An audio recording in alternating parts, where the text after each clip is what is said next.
En el examen, por ejemplo, próximo ya no les van a venir cómo funciona, no sé, una lesina para poder adherirse al lápiz. Ahora lo que les van a preguntar, por ejemplo, un caso, les van a proponer un caso que se trata de, por ejemplo, de Bacillus anthracis y les van a preguntar cuál es el principal factor de virulencia de Bacillus anthracis. O sea, en ese sentido. Entonces es importante sí que lo lean, ¿ya? Para que puedan hacer ahora su siguiente examen. Ese es un ejemplo, ¿no? Les van a venir varios casos, ¿ya? Pero vamos a terminar con lo que habíamos dejado pendiente la semana pasada, que era sobre los factores de resistencia bacteriana, ¿verdad? Este es el primer módulo que ya lo hemos terminado, para que lleven a su examen parcial.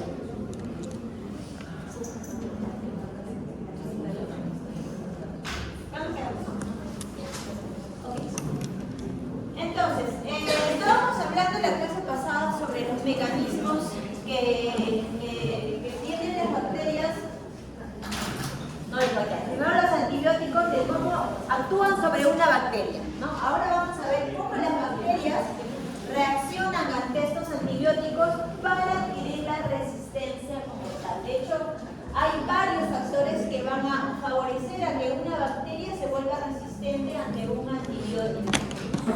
Entre algunos que vamos a mencionar va a ser el uso indiscriminado de estos antibióticos, a veces innecesarios, ¿no? Por desconocimiento básicamente del tema, ¿no? En la parte clínica, la automedicación o la mala prescripción médica por parte del médico puede conllevar a una resistencia a los antibióticos, ¿no? En la parte de la agroindustria, pues el uso quizás sin control de estos llamados promotores de crecimiento, que no vienen a ser otra cosa más que antibióticos, estaría conllevando a que se esté produciendo esta resistencia a los antibióticos de ciertas bacterias. Y en el caso, por ejemplo, de la agroindustria, se supone que un manejo adecuado, ¿no?, de los antibióticos, cuando va a salir un alimento de origen animal a la venta, al público, se hace un retiro de estos antibióticos previamente, meses antes, 2 o 3 meses antes, se deja de dar estos promotores de crecimiento a los animales para que los residuos, tanto la carne, la leche, el huevo, ya no queden, ¿no? Ningún residuo de antibióticos y luego tú lo puedas consumir con plena seguridad. Pero ¿qué pasa? Que en nuestro país no tenemos esto, lo tenemos quizás sí regulado por parte del SENASA quizás, pero no hay necesariamente alguien que haga un control de que estos productos que salen a la venta, ¿verdad?, están de verdad sin antibióticos. Y hacer un seguimiento desde la parte química de, digamos, aislar antibióticos a partir de una muestra de carne, de huevo, de leche, es un poco complicado y es sumamente caro, ¿no? No todos los que te venden estos alimentos lo van a hacer necesariamente para asegurarte de que te están vendiendo algo inocuo. Entonces, esta práctica es un poquito complicado de realizarla, pero pues esperemos en los casos. Profesora, una consulta, o sea, el hecho de que usen antibióticos en animales que es para uso humano, ¿genera una resistencia en nosotros? Lo que pasa es que cuando tú usas antibióticos para tratar a tu animal, ya sea para tratamiento de alguna enfermedad o ya sea como promotor de crecimiento, lo que va a ocasionar estos antibióticos al momento del metabolismo, se van a quedar residuos de antibióticos en la carne, residuos de antibióticos en la leche o en los huevos. Y cuando tú consumas, tú vas a consumir también esos pequeños residuos de antibióticos. Entonces, poco a poco te están dando bomba de antibióticos que ciertas bacterias de tu cuerpo van a ir creando resistencia también. Entonces, no solo los animales, también indirectamente nosotros vamos creando esas resistencias, ¿no? Y eso va a ser ya, digamos, evidente cuando te enfermas, ¿no?, de alguna infección, te van a dar los antibióticos y no necesariamente vas a poder curarte. Y eso es lo que está pasando en realidad. Entonces, ya cuando se produce la resistencia, los microorganismos tienen varios mecanismos de adquirir resistencia. Pero, ¿qué viene a ser específicamente la resistencia bacteriana o antibiótica? Es la capacidad, ya sea natural de la bacteria o adquirida en el tiempo, ¿verdad?, de permanecer refractaria, es decir, sin actividad ante algún agente bactericida o bacteriostático, ¿no? Digamos, la bacteria va a estar en contacto con este producto, pero no le va a ocasionar ningún tipo de intoxicación o de muerte o de algo que lo vaya a desaparecer necesariamente, ¿no? Se queda lista. Y en lo que es la parte clínica, la resistencia antibiótica se ve desde el punto de vista de no poder lograr una infección, ¿no? Entonces, desde esa parte yo ya puedo estar sospechando de que la bacteria que está produciendo una infección está volviéndose resistente a los antibióticos, ¿no?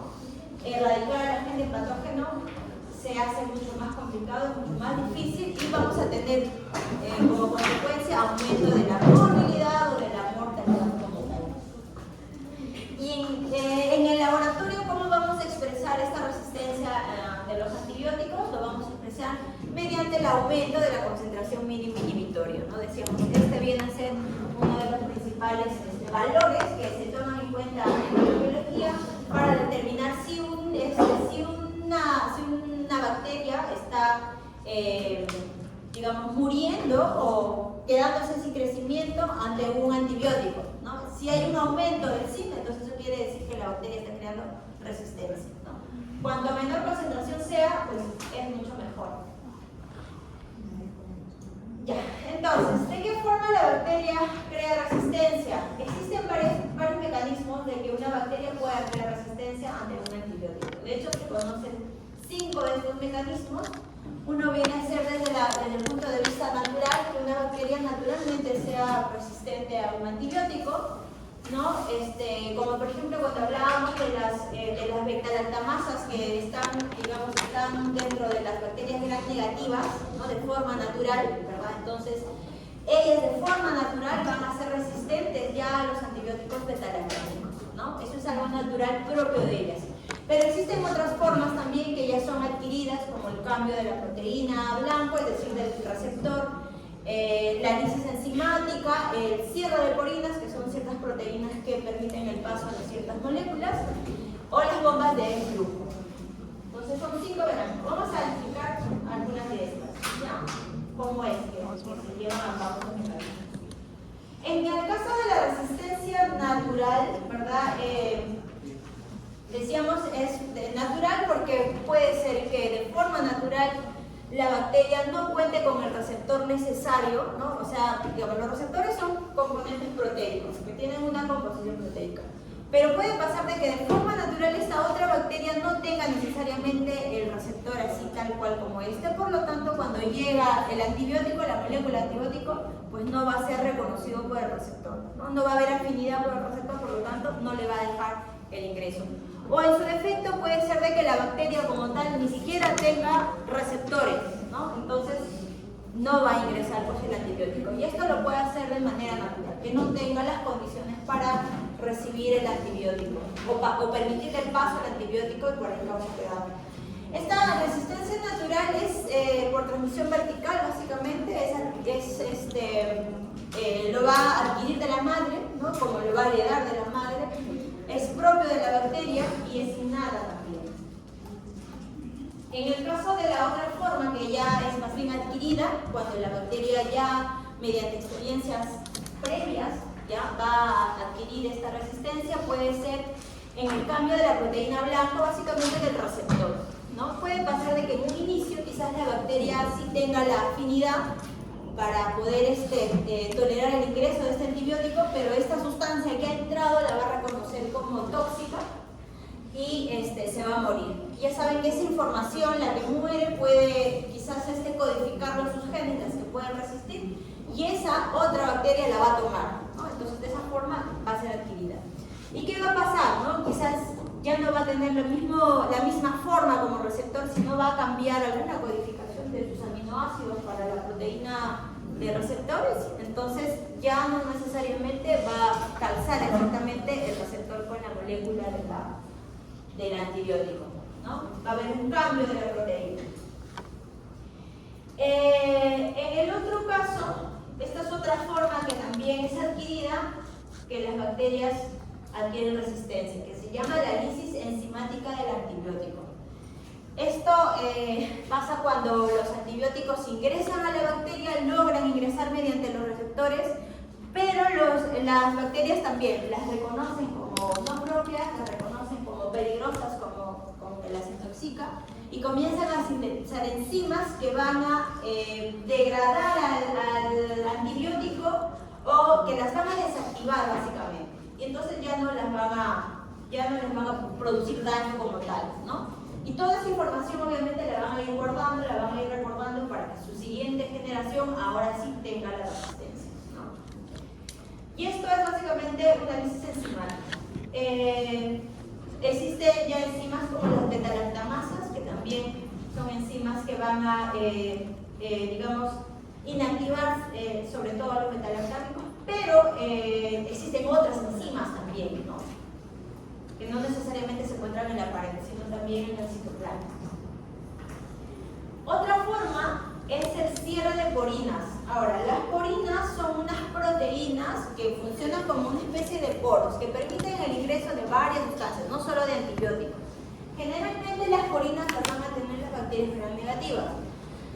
Pero ¿qué pasa? Cuando logra pasar un antibiótico a través de una porina, igual la bacteria la reconoce como peligrosa y por un mecanismo de quimiotaxis, la bacteria va a comenzar a cerrar el poro, lo va a hacer más pequeño quizás, de tal forma que otras moléculas ya no pueden ingresar, ¿no? Eso, o también lo que puede pasar es que la bacteria lo comience a fagocitar y ya no quede más proteínas de porina en esas membranas, ¿no? No solamente este mecanismo lo hacen ante antibióticos, sino también lo hacen ante otras sustancias que son peligrosas para las bacterias, como los metales pesados. Y el otro mecanismo es el mecanismo que se denomina las bombas de eflujo, ¿ya? Este es otro mecanismo que tienen las bacterias para tomar resistencia. Estas bombas de eflujo son un tipo de proteínas transportadoras que lo que hacen es transportar el antibiótico. Si logra ingresar, lo que hacen es transportar el antibiótico nuevamente para afuera, ¿no? Digamos, ingresa el antibiótico, esta la atrapa y la saca para afuera, ¿no? Si vuelve a ingresar, quizás otra la atrapa y la vuelve a sacar para afuera. Una bomba de eflujo, ¿ya? Ese es otro mecanismo también que tienen las bacterias para poder tomar resistencia ante estos antibióticos. Entonces, tenemos cerca de 5 formas de las cuales estos antibióticos pueden agarrar resistencia. Y bueno, teniendo en cuenta esto, ahora hay que darle la solución. ¿Qué solución ustedes propondrían para poder evitar la resistencia ante los antibióticos? Usar bacteriófagos. Usar los bacteriófagos, ¿no? Que usualmente está ya comenzando a ser usado. Todavía no está del todo propuesto el uso de los, ya tendremos la solución hace tiempo. Pero ¿qué otras formas ustedes podrían proponer una solución al problema? ¿Solo con los bacteriófagos? No, sería bueno con antibiogramas siempre. Ya quizás un buen manejo, ¿no? de hacer un diagnóstico bacteriológico, desde el diagnóstico hasta el antibiograma, eso no es posible, ¿no? Pero si se puede, se hace para evitar la resistencia y no usar indiscriminadamente el antibiótico. ¿Qué otras formas más ustedes propondrían? Recuerden que muchos de estos antibióticos son sustancias no naturales, ¿no? Sustancias químicas, sintéticas. Las quinolonas no son otra cosa que también antibióticos. En realidad sería Claro, son antibióticos sintéticos. utilizar las medidas que te indican estandarizadas de los. Ya, mejorar las medidas, Claro. pero en la actualidad ustedes habrán escuchado también el uso de sustancias naturales, ¿no? Claro. Aceites esenciales, como ciertas resinas, ¿no? Para evitar precisamente que estos organismos los reconozcan como peligrosas y comiencen a crear resistencia, ¿no?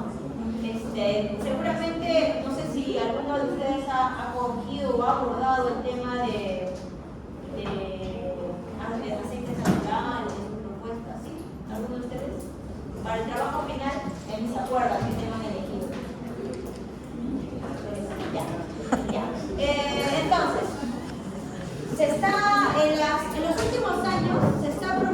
momento usar la fagoterapia. Se viene a hacer el uso de bacteriófagos para combatir la resistencia a los antibióticos. Todavía no hay un protocolo como tal, porque solamente, digamos, se ha encontrado un tipo de bacteriófago que va que va atacando las bacterias, pero no solamente hay un tipo de bacterias, hay miles de bacterias. Entonces por ahí todavía se sigue buscando. Ya, otra cosa con los bacteriófagos, que si bien es cierto son virus que van a atacar a las bacterias, y por ahí todo bien, pero ¿cómo le vas cómo aíslas estos bacteriófagos para darle a tu paciente? Porque primero el fármaco cuando llega al hospedero, primero tiene que ser metabolizado por el hospedero, ¿verdad? Tiene que ser todo un viaje. ¿Cómo va a reconocer específicamente a tu célula bacteriana para que pueda actuar sobre esta? Entonces, todas esas investigaciones todavía siguen en proceso. De hecho, dentro de los bacteriófagos, como les decía, no hay un solo bacteriófago,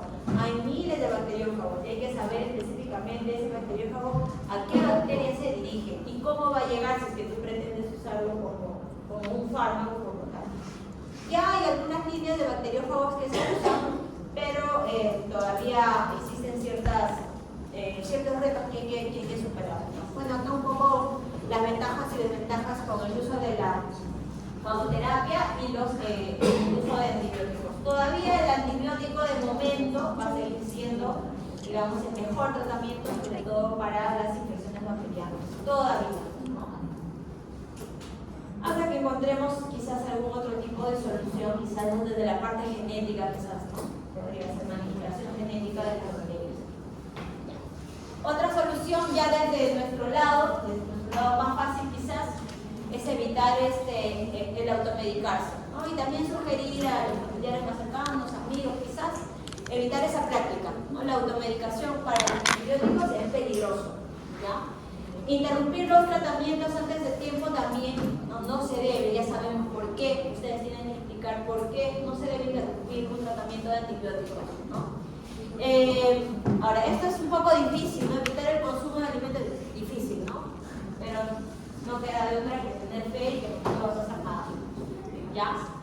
Y el uso de antibióticos solo debe ser usado debidamente cuando un profesional de la salud te lo recomienda, ¿no?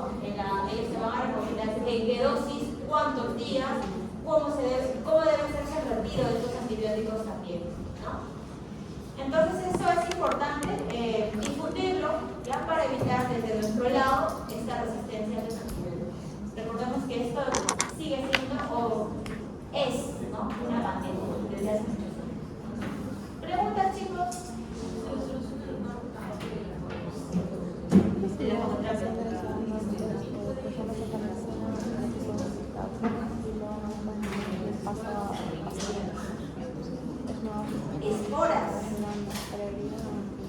Esporas citoplasmáticas, pero que esporas O sea, producidas es como por decir, ¿no? algún tipo de Si sigues con el coma. proceso de antibióticos, no estás conectando nada.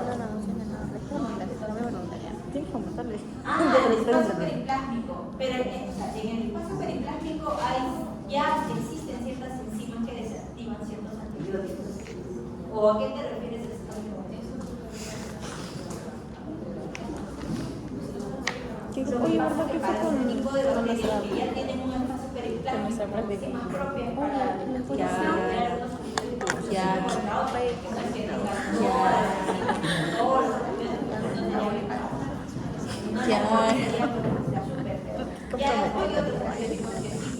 Ya podemos hacer nuestro.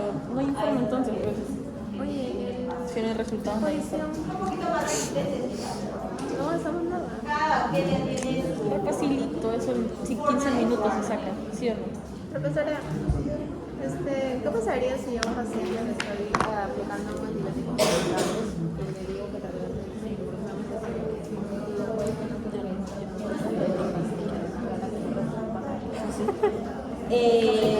o sea, es un tratamiento inyectable y luego le tienes que dar pastillas.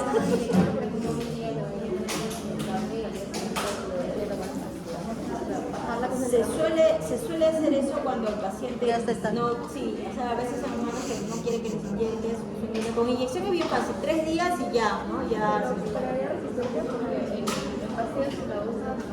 La dosis es menor, pero son más días. Y ahora decir al paciente que tiene que cumplir sus 5 o 7 días de tomar las pastillas, que no solo ahora las pastillas van a ser algo agradable de tomar. Igual que la inyección, que es molestoso y te duele la zona donde te la aplica, en el caso de tomar la pastilla, no solamente la pastilla no sé, para pasar, lo que sé yo, ahora vas a tener problemas con la gastritis, ahora vas a tener problemas con el hígado, ahora vas a tener problemas con el riñón. Entonces tiene sus pros y sus contras. Pero no creía resistir porque No, por eso te dan más días precisamente. Quizás te ponen en menos dosis, pero más días precisamente para cubrir la eliminación de toda la comunidad que están pretendiendo eliminar. Es una comodidad. Claro, es un posible caso si tú trataras a alguien, ¿no? Porque tú no puedes tratar, porque tú no eres médico.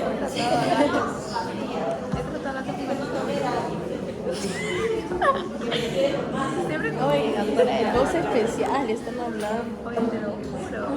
¿Con qué los tratas? Con ergoproteína, Ya. le apliqué esa porque me preocupa. Claro. Y tramador. O sea, solamente síntomas. Pero el tramador siempre no es bueno para la usa más bien puro menoxidil. Porque Y el aquí, tramador no chicos, sufre nada. El dolor no ya lo les he baja. compartido. Este es el paper que tienen que leer. Ya, por favor. Acá está resumido, sobre todo cuando hablamos de factores de virulencia específicamente bacterianos. ¿Ya? En realidad los factores de virulencia vienen a ser ciertos mecanismos o ciertas estructuras que tendría un microorganismo, no solo las bacterias, para empezar el proceso de infección. ¿Ya? Entonces existen miles de mecanismos que tienen las bacterias, los virus o los hongos para hacer esas infecciones. Y a esos mecanismos o a esas estructuras que causan infección se les denomina factores de virulencia. Pueden ser segmentos de genes, pueden ser proteínas, pueden ser enzimas o pueden ser, como les digo, los mismos mecanismos corporales. ¿Ya? Entonces esto está brevemente descrito, está de lectura fácil, está bonito para que lo puedan entender bien. Sobre todo esto está dirigido hacia las bacterias. ¿Ya? Entonces, lo que yo tenía acá como presentación de los mecanismos, vamos a ver sobre todo la parte un poco de fundamentos, ¿no? Los inicios de esta presentación, y luego ya vamos a ver primero, para entender cuál es la relación que tenemos entre hospedero y bacteria en este caso, ¿no? Que estamos sobre todo en el capítulo de bacterias. De hecho, tenemos una relación muy estrecha con los microorganismos, porque tenemos muchos microorganismos que son parte de nosotros, pero si ese equilibrio se rompe entre nosotros, ¿no? Eso nos puede conllevar ya a la enfermedad, ¿no? Y según la relación entre bacteria y hospedero va a depender mucho de estos factores, del número de microorganismos, ¿no? Si es que la relación va a ser buena o mala, va a depender del número de microorganismos. Hay un número específico, digamos, de las que viven con nosotros, ¿no? Que bajo este número es normal, pero si eso se exacerba, entonces puede pasar de que nos vayamos al otro lado, al lado de la enfermedad, ¿ya? Otro factor que puede romper también un equilibrio entre la relación que tenemos con un microorganismo es la virulencia, es decir, esa capacidad que tiene el microorganismo para causarte daño, ¿no? Si es más virulento o menos virulento. Si es más virulento, obviamente esa relación se rompe. Y luego también otro factor es el estado inmunológico. Si yo tengo un buen estado inmunológico, lo más probable es que la relación con ese microorganismo siempre sea equilibrada, ¿no? Pero si tengo mi estado inmunológico debilitado, pues entonces ese equilibrio también se puede romper, ¿no? Y si se rompe, podemos participar nosotros también como portadores de estos microorganismos. De hecho, hay 3 tipos de portadores según la teoría, ¿no? Podemos participar como portadores persistentes, que vienen a ser aquellas personas o animales, ¿verdad?, que constantemente van diseminando la bacteria, ¿no? Quizás están enfermos siempre por una infección crónica y siempre están, digamos, propensos a contagiar a otros individuos cercanos. Y luego tenemos otro tipo de portadores que también podemos participar como estos, los portadores transitorios. Aquellos portadores transitorios en los cuales en la primera fase quizás de su relación con este microorganismo ha desarrollado la infección, pero luego ha dejado de tener la sintomatología y simplemente ahora es un portador que no tiene signos clínicos. ¿Qué puede pasar? Estos lo llamaban los asintomáticos, ¿verdad? Estos vienen a ser también los portadores transitorios. Los portadores intermitentes son aquellos portadores que por épocas pueden volverse infecciosos, digamos. Por ejemplo, esto no es el caso de una bacteria, es el caso de un virus. Digamos, si un virus está activo, un herpesvirus está activo, cuando está activo puede ser contagioso. Pero hay ciertas épocas en que estos herpesvirus que están, digamos, incluidos dentro de tu material genético se queden inactivos. Y cuando están inactivos no vas a ser ni portador transitorio, es decir, no vas a contagiar necesariamente de forma sintomática, solamente vas a ser contagioso cuando se te active el virus nuevamente, ¿no? Por ciertos factores. Entonces estos vienen a ser los intermitentes, porque cada cierto tiempo podría volverse a activar y solo cuando está activo puede ser contagioso. Cuando está desactivada, no necesariamente. ¿Se entiende, no? La diferencia entre un transitorio y un intermitente. ¿Sí? ¿Se entiende?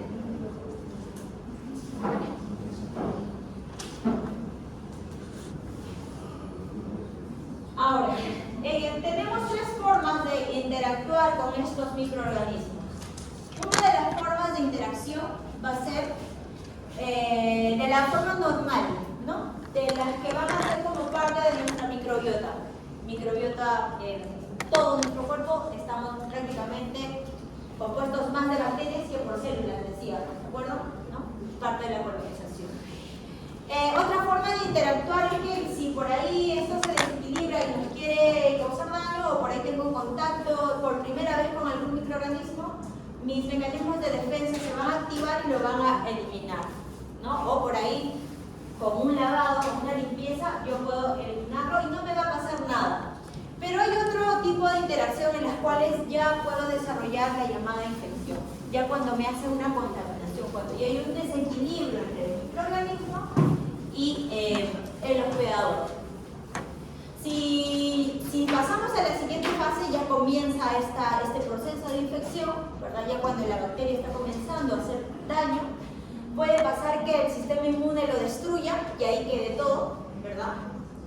Puede pasar que nos comportemos ahora como portadores, ¿no? Quizás al inicio sí haga quizás sintomatología, pero después me porte como un portador asintomático y no necesariamente yo voy a estar enfermo. Pero puede pasar que también me pueda conllevar a una enfermedad como tal, ¿no? Y cuando ya se desarrolle esto pueden pasar varias cosas también. Me puedo curar, ¿no? Quizás en una primera ocasión me enferme y luego mi cuerpo lo resuelva. Puedo comportarme como portador, como en las primeras veces, o se puede diseminar, ¿no? En el peor de los casos, esta infección va a seguir avanzando, se puede diseminar ya no solamente por donde ingresó, sino a otras partes del cuerpo. Ya esto se le denomina quizás una septicemia, ¿ya? O me puede llevar a la muerte, ¿no? En el peor de los casos.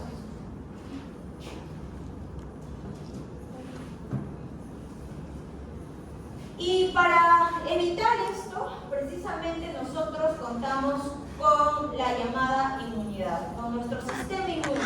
En todas las interacciones con diferentes agentes va a ser nuestro sistema inmune que se encargue de nuestra protección.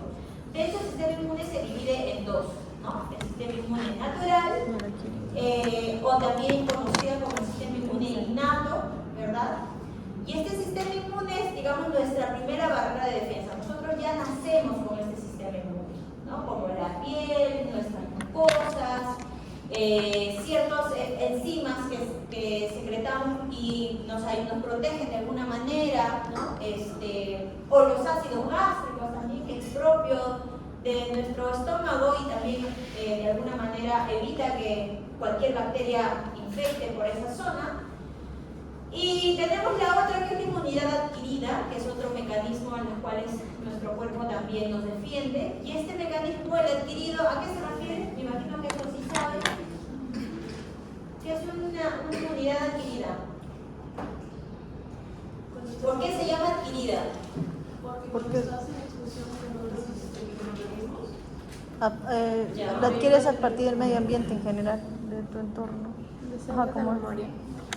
Porque se tiene una memoria, por eso es adquirida, ¿verdad? Porque ahora ya vamos a empezar digamos, a producir ciertos anticuerpos que si yo me vuelvo a infectar por ese microorganismo, ya voy a tener un mecanismo específico para ese agente, ¿no? Y eso viene a ser ya la inmunidad adaptativa adquirida, que también nos sirve, ¿no? Que es básicamente por adaptación.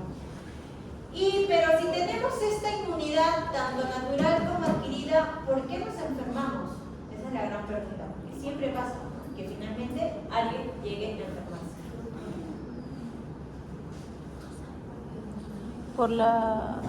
Porque la bacteria siempre, el virus y la bacteria mutan a cada rato. Porque pueden pasar varias cosas, ¿no? Uno, que el sistema inmune no esté, digamos, actuando de manera normal, que esté inmunosuprimido por diferentes factores. Otro, que las bacterias que hayan mutado, como dice Saraí, o que haya vencido simplemente la barrera como en cuanto a números, o que justo me haya tocado con una bacteria cuya cepa es la cepa infectiva y no la cepa normal, porque puede pasar, ¿verdad? Por ejemplo, hablando del E. coli, que es nuestro gran ejemplo en microbiología, E. coli es una bacteria buena, que con nosotros en nuestro intestino participa para la absorción de nutrientes, para la producción de ciertas enzimas, ¿verdad? Para que toda la digestión se lleve de forma adecuada. Pero ¿qué pasa? Eso es una E. coli buena. Hay colis que son malos, porque dentro de la especie de E. coli hay varias celovariedades.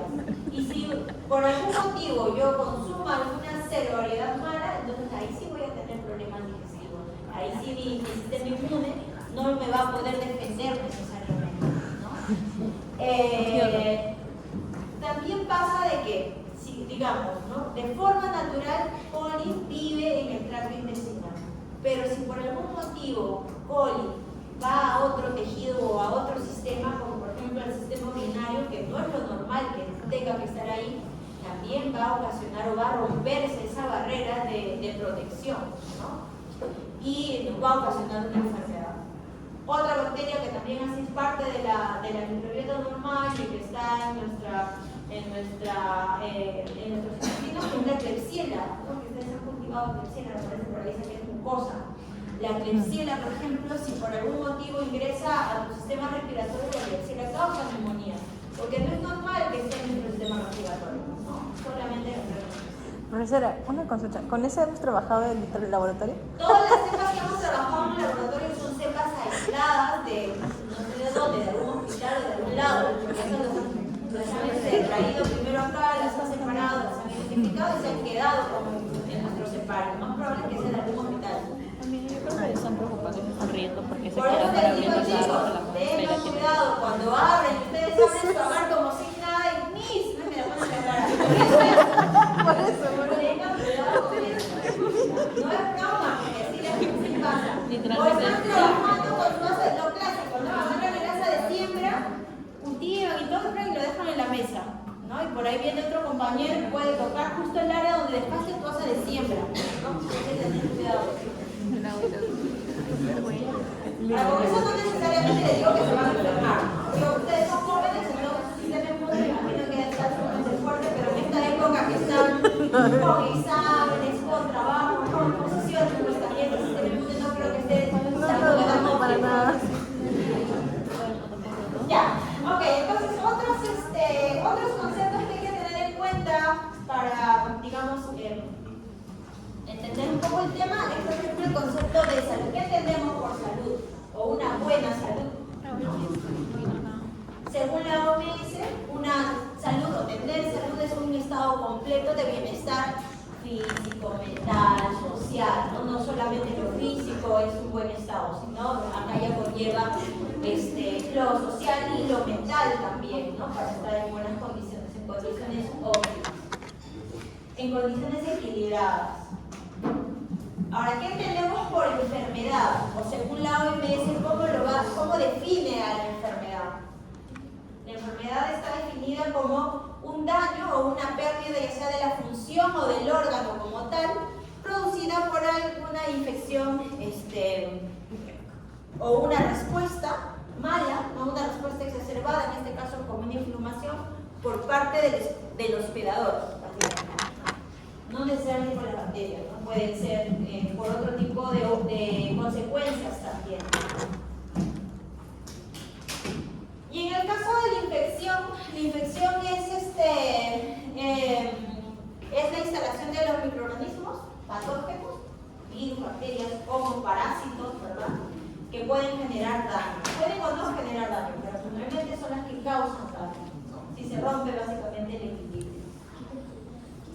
Ya un poco de conceptos que ya ustedes ya lo conocen, solamente que un poco para definirlo un poco mejor.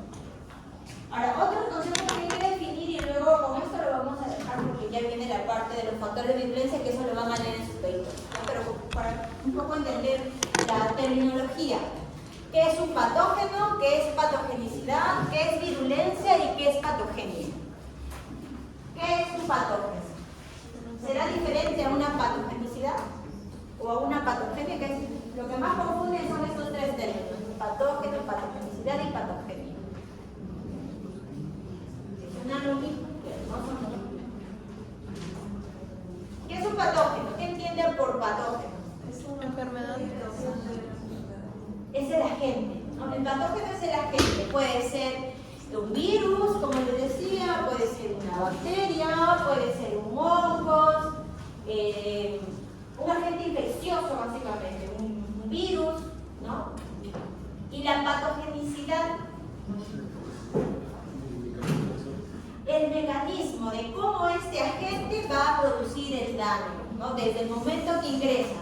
El mecanismo comienza desde cuando la bacteria ingresa por alguna herida, o porque me lo comí, o porque me lo inyectaron, ¿verdad?, por algún medio. Desde ese momento que uno ya adquiere el microorganismo, el mecanismo de transmisión, iniciaría su patogenicidad. Hasta el momento en que te causa daño. Si es que te causa daño, si es que te lleva a la muerte, si es que hay resolución de ese daño, ¿no? Todo ese proceso viene a ser parte de los mecanismos de patogenicidad. ¿Por qué es solo cualitativo? Porque acá solo es descriptivo, ¿no? De cómo ingresa, a dónde va primero, luego qué hace, a dónde viaja, ¿no? Todo ese proceso es descriptivo y por eso es que se considera cualitativo, descriptivo básicamente. En el caso de la virulencia, acá estamos hablando de un tema cuantitativo. ¿Por qué? Porque cuando hablamos de virulencia hablamos de la potencia que tendría un microorganismo para causar daño. Porque cuando, por ejemplo, hablamos de una sola cepa, estábamos hablando de salmonela, por ejemplo, que es lo típico. Dentro del salmonela hay varios serotipos de salmonela. Hay salmonelas que son sumamente peligrosas para los humanos, ¿ya? Y hay otras que no necesariamente, ¿no? Y eso es, digamos, un factor de virulencia. Y se puede cuantificar desde el punto de vista quizás sintomatológico o el número de casos, ¿no? El número de casos enfermos por esa bacteria, entonces, o por esa cepa. Ya si hay un mayor número de casos por esa cepa, entonces esa cepa es más virulenta que la otra cepa de salmonela, ¿no? Por eso es que es cuantitativo la medición de la virulencia. El microorganismo más o menos potente que hace la enfermedad, que desarrolla la enfermedad. ¿Ya? ¿Se entiende, no? La virulencia. ¿Y qué es la patogenia? Patógeno, patogenia. Ya, la enfermedad causada por el patógeno, pero más. La patogenia ya viene a ser la consecuencia, la secuela, lo que yo veo, ¿no? Digamos, puede ser el signo clínico. Si es post-mortem, voy a observar, digamos, las lesiones que ha causado esa infección al huésped. Eso viene a ser ya lo que es la patogenia, ¿no? Es lo visible, la consecuencia. Y estas serían las diferencias entre esta terminología y ya comenzando desde la virulencia, ¿verdad? Que ya esto es lo que van a leer ustedes. Sobre todo vamos a recordar un poco lo que es las filas de patogenicidad. Desde acá iniciaría el factor de virulencia que tendrían las bacterias. Ya en estos islotes que vienen a ser unos segmentos de ADN codificados para la producción de los famosos factores de virulencia. Por ejemplo, en cuanto a factores de virulencia de estructura, tenemos lo que son las adherencias mediante la síntesis de unas proteínas que van a permitir fijarse al huésped, ¿no? A ciertas mucosas. Pueden sintetizar endotoxinas, exotoxinas. La cápsula misma viene a ser también un factor de virulencia, ¿ya? Que ya va a estar codificado desde la parte genética, ¿no? Y ya, lo que queda de acá es que ustedes lo lean, ¿ya? Porque ya esto es fácil, vías de entrada y los mecanismos como tal.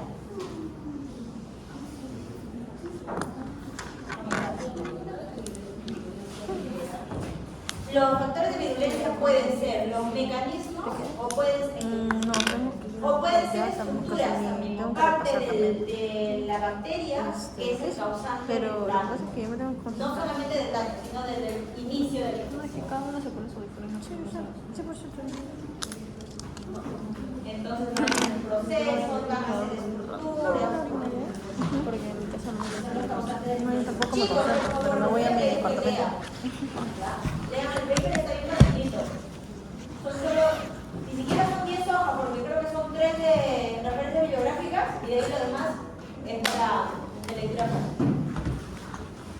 ¿Ya? ¿Preguntas? Grabas la clase. Teoría.